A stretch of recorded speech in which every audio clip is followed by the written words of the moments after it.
కేటీఆర్పై chargesheet formula ఈ race కేసులో నామోదు race వెనుక క్విడ్ ప్రోకో బీఆర్ఎస్కు రూపాయలు 44 కోట్ల ఎలక్టోరల్ బాండ్లు నాంపల్లి ఏసీబీ కోర్టులో ముసాయిదా అభియోగ పత్రం దాఖలు KTR party BRS party working president కేటీఆర్పై ఏసీబీ అధికారులు ఛార్జ్షీట్ దాఖలు చేశారు. ఫార్ములా ఈ కార్ రేస్ వెనుక క్విడ్ ప్రోకో ఉందని ఆరోపించారు.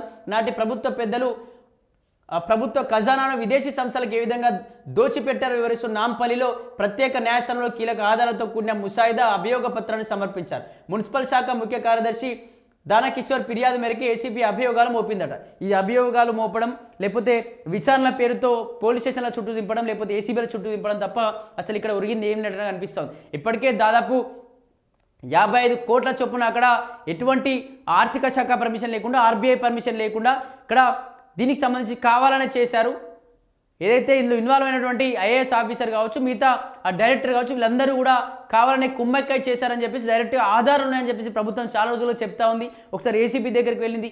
ఏసీబీ దగ్గర కేటీఆర్ను పంపించినప్పుడు కూడా ఈరోజు డైరెక్ట్గా సజ్జనారే 5-6 టీం పోలీసు టీంతో అక్కడ ఆ స్పెషల్ టీంతో ఎంక్వైరీ చేస్తున్నాడు. ఈరోజు సాయంత్రం వరకు కూడా కేటీఆర్ అరెస్ట్ అయ్యేటువంటి పరిస్థితులు కాబోతున్నాయి. ఎందుకంటే ఈ కార్ రేస్ పేరుతో దాదాపు లక్షలు 55 కోట్లు ఆర్బీఐ గైడ్లైన్స్ను పాటించకుండా ఆర్థిక శాఖ పర్మిషన్ లేకుండా కూడా బదలాయింపులు చేసిరు. ఏ విధంగా మీరు మీ సొంతంగా కనీసం ఇది ఒక ప్రజల సొమ్ముని ఆర్థిక సంబంధించినటువంటి శాఖ పర్మిషన్ లేకుండా ఆర్జీఓ అయితే ఆర్బీఐ గైడ్లైన్స్ పాటించకుండా ఏ విధంగా మీరు బదలాయింపులు చేస్తారని చెప్పేసి దాదాపు కాంగ్రెస్ పార్టీ అధికారంలోకి వచ్చినప్పటి నుంచి కూడా ఈ ఇష్యూ బయటకు తీస్తూ ఉంది. కానీ ఎప్పుడు అయినా కూడా నాంపల్లి పిఎస్కి వెళ్ళడం రావడం మళ్ళీ వెళ్ళేటువంటి క్రమంలో కూడా ఇది ఒక లొట్టపీస్ కేసు అని చెప్పేసి రకరకాల కేటీఆర్ మాట్లాడే ప్రయత్నం చేసాడు. కావాలనే నేను ఎప్పుడు ప్రజల పక్షాన ఉంటున్నాను కాబట్టి ప్రజల్లో అయితే కాంగ్రెస్ పార్టీ చేసిన ప్రజా వ్యతిరేక విధానాల వల్ల వ్యతిరేక పాలసీల వల్ల నేను కొట్లాడుతూ ఉన్నాను కాబట్టి ప్రజలకు ఎప్పుడు మద్దతుగా ఉంటున్నాను కాబట్టి ఎప్పుడు ప్రజలతోనే మమేకమైపోతున్నాను కాబట్టి వీళ్ళు జీర్ణించుకోలేక వీళ్ళ కాంగ్రెస్ పార్టీకి ఏదో జరగబోతుంది, కాంగ్రెస్ పార్టీ మళ్ళీ ప్రజల్లో కనుమరుగైపోయే అవకాశం రాబోతుంది, దీనంతా కేటీఆర్ఏ కారణం అంటూ కూడా కావాలనే ఈ విధంగా నా పైన ఏదో ఒక కేసు వేసి లోపల పంపించేటువంటి ప్రయత్నం చేస్తుంది. మీరు ఎన్ని కేసులు వేసినా అవన్నీ ఫాల్తీ కేసులే లొట్టపీస్ కేసులే అంటే చెప్పి చాలాసార్లు మాట్లాడాడు. కొన్నిసార్లు కూడా అయితే ఏసీబీ ఆఫీస్కి వెళ్ళేటువంటి క్రమంలో లాయర్ లేకపోతే నేను వెళ్ళనని చెప్పేసి వెనుదిరిగి వెళ్ళేటువంటి ప్రయత్నం చేసిండు. వెంటనే లాయర్ని అనుమతించారు.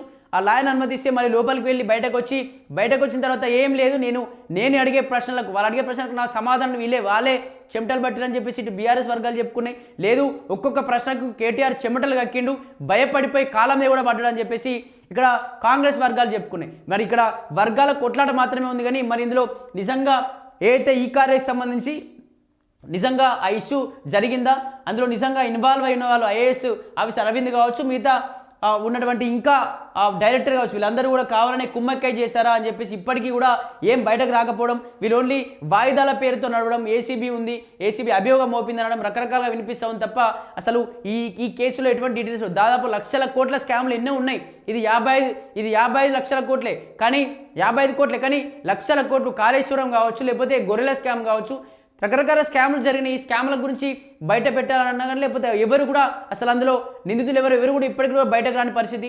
కాళేశ్వరం పేరుతో కేసీఆర్ని ఇంట్రాగేట్ చేసిరు, హరీష్ రావుని ఇంట్రాగేట్ చేసిరు. అలాగే ఇద్దరు ఆర్థిక మంత్రులైనటువంటి హరీష్ రావు కావచ్చు వీటిలను ఆల్రెడీ బీఆర్కే భవన్కి పిలిపించుకున్నారు. అక్కడ డైరెక్ట్ కాళేశ్వరంలో ఎంత స్కామ్ జరిగింది మీరు ఎంత చేశారని చెప్పేసి మాట్లాడే ప్రయత్నం చేశారు. కానీ ఇప్పటికీ దానికి సంబంధించి కేసీఆర్ అరెస్ట్ కాబోతుండు, హరీష్ రావు అరెస్ట్ కాబోతుండు.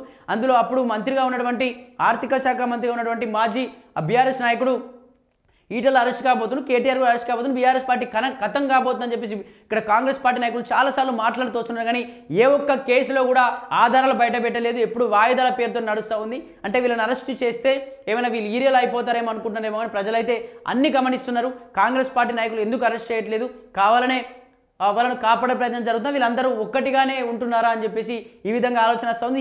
దీనివల్ల కూడా అంటే తప్పు చేసినప్పుడు కూడా కాపాడే ప్రయత్నం చేస్తే ఒక నిజంగా కేటీఆర్ తప్పు చేస్తున్నా బీఆర్ఎస్ పార్టీలో స్కామ్లే జరిగిన అవన్నీ ఆధారాలు చూపెట్టకపోయినా కూడా కాంగ్రెస్ పార్టీ పైన వ్యతిరేకత వచ్చే ఛాన్స్ ఉంటే వీళ్ళు భయపడి వాళ్ళని అరెస్ట్ చేయట్లేదని చెప్పేసి ఈ విధంగా కూడా మారే ఛాన్స్ ఉంటుంది. కాబట్టి వాళ్ళు ఒకసారి ఆలోచించాలి. ఎందుకంటే ఊకే పోలీసులను ఇబ్బంది పెట్టడం, ఇక్కడ మీడియా వాళ్ళని ఇబ్బంది పెట్టడం, ప్రజల్ని ఇబ్బంది పెట్టడం ఏదో జరుగుతుంది, ఇక్కడ ఏదో అరెస్ట్ కాబోతుందని చెప్పేసి తెలంగాణ వ్యాప్తంగా ఘర్షణ వాతావరణాలు బీఆర్ఎస్ పార్టీ కాంగ్రెస్ పార్టీలు ఘర్షణ చేసుకోవడం, గ్రామీణ ప్రాంతాల నుంచి రాష్ట్ర స్థాయి కార్యవర్గం వరకు కూడా ఈ కొట్టాడలన్నీ సమయం వేస్ట్ అయిపోతాయి. కాబట్టి ఏదో ఒకటి తేల్చేసి ఆధారాలు బయటకు పెట్టి అది అరెస్టా నాటు అరెస్ట్ ఏదో ఒకటి ప్రభుత్వం కూడా తీసుకొస్తే అయిపోతుంది. ఎందుకంటే సమయం వృధా అయిపోతుంది, పోలీసు సమయం కోర్టుల సమయం వృధా అయిపోతుంది. కాబట్టి ఖచ్చితంగా ఇందులో నిజంగా తప్పు ఉందా తప్పు జరిగిందా అని చెప్పేసి ఆధారాలు బయట పెడితే బాగుంటుంది.